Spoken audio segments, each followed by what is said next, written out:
Bonjour, et ben voilà, on se retrouve pour une nouvelle saison du calendrier de l'Avent. C'est le premier jour, on est dans ma cuisine avec le Thermomix et vous. Il y a même des petites gens derrière là que vous verrez peut-être plus tard. Et aujourd'hui, on va faire une panna cotta exotique aux épices et aux crevettes.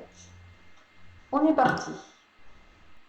On va commencer par la panna cotta au lait de coco.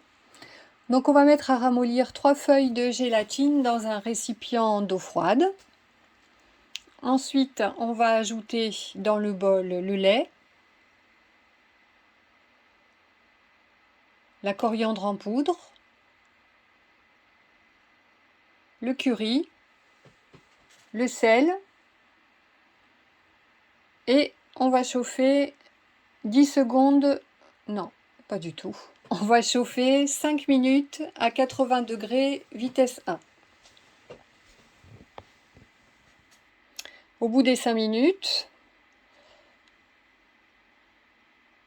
on va ajouter le lait de coco,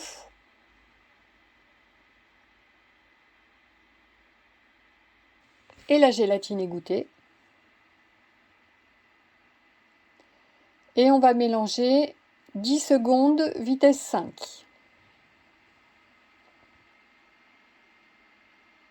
On va répartir cette préparation dans 12 verrines. La recette vous dit de les réserver au réfrigérateur pendant 1 heure. Moi, au bout d'1 heure, elles n'étaient pas prises. Il m'a bien fallu 2 bonnes heures avant que la panna cotta soit bien ferme. Vous allez pouvoir nettoyer votre bol. Et on va commencer le jus d'orange pimenté. Donc il faut mettre à ramollir une feuille de gélatine dans un récipient d'eau froide. Dans le bol, vous mettez votre jus d'orange. Et on va faire chauffer 3 minutes à 90 degrés, vitesse 1. Une fois que c'est chaud, on va ajouter le tabasco et la gélatine égouttée.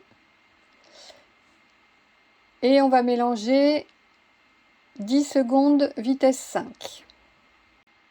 Il manque une étape sur la vidéo parce que j'ai dû avoir un problème de caméra. Donc une fois que votre gelée d'orange a fini de tourner, dans la recette ce n'est pas indiqué, mais je vous conseille quand même de la mettre à refroidir en la faisant tourner 1 minute sans température à vitesse 2 avant de la verser sur vos panna cotta, parce que sinon vos panna cotta risquent de fondre. Donc vous versez donc votre jus d'orange pimenté un peu tiédi sur vos panna cotta et vous mettez au réfrigérateur encore pendant 1 heure. Ensuite, vous prenez de l'ananas, 100 g d'ananas, 100 g de mangue bien mûre. Moi j'ai mis du kaki parce que je n'avais pas de mangue sous la main et puis que j'aime bien le kaki aussi. Vous coupez ça en petits dés. Vous coupez aussi 24 crevettes que vous coupez en petits morceaux, à peu près en 3.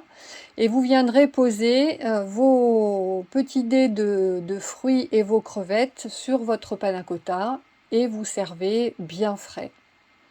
Et ben, je vous souhaite une bonne dégustation.